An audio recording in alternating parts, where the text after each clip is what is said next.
റഹ്മാൻ. ഞങ്ങളൊക്കെ നിന്റെ മഹാന്മാരെ കൂടെ സ്വർഗത്തിൽ ഒരുമിച്ച് കൂട്ടിത്തരണം അല്ലാഹ്. അങ്ങനെയാണ് നാം എല്ലാവരെ കുറിച്ചും ചിന്തിക്കേണ്ടത്. ഒരു മനുഷ്യനും ഒരു ബുദ്ധിമുട്ടും വരരുത്. എല്ലാവരും ഹിദായത്തിലാവണം, എല്ലാവരും രക്ഷപ്പെടണം, എല്ലാവരും സ്വർഗത്തിൽ കിടക്കണം എന്ന ഒരു നല്ല ചിന്ത അള്ളാഹു നമുക്ക് കബൂൽ നൽകുമാറാകട്ടെ. അപ്പൊ ഇനി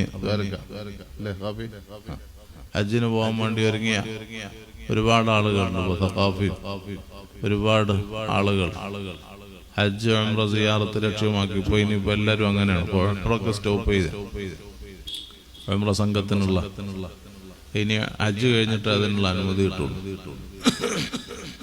അപ്പോൾ എല്ലാവരും ഹജ്ജിന് പുറപ്പെടാൻ വേണ്ടിയുള്ള തയ്യാറെടുപ്പാണ്. ശവ്വാല്, ദുൽഖഅദ, ഇബ്നുൽ ഹജ്ജ്.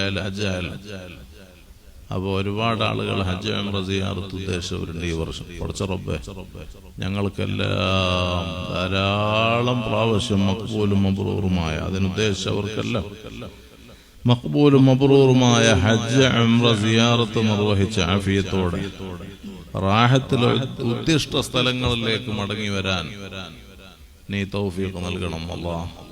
മുത്ത് റസൂലുള്ളാഹി സ്വല്ലല്ലാഹു അലൈഹി വസല്ലം തങ്ങളെ യഖ്ലത്തിലും മനാമിലും കാണാനും അവിടത്തോടുള്ള ബന്ധം നിലനിർത്താനും അവിടത്തെ കൊണ്ട് രക്ഷപ്പെടാനും നീ ഞങ്ങൾക്ക് ഭാഗ്യം നൽകണം റഹ്മാനേ. ബിസ്മില്ലാഹിർ റഹ്മാനിർ റഹീം.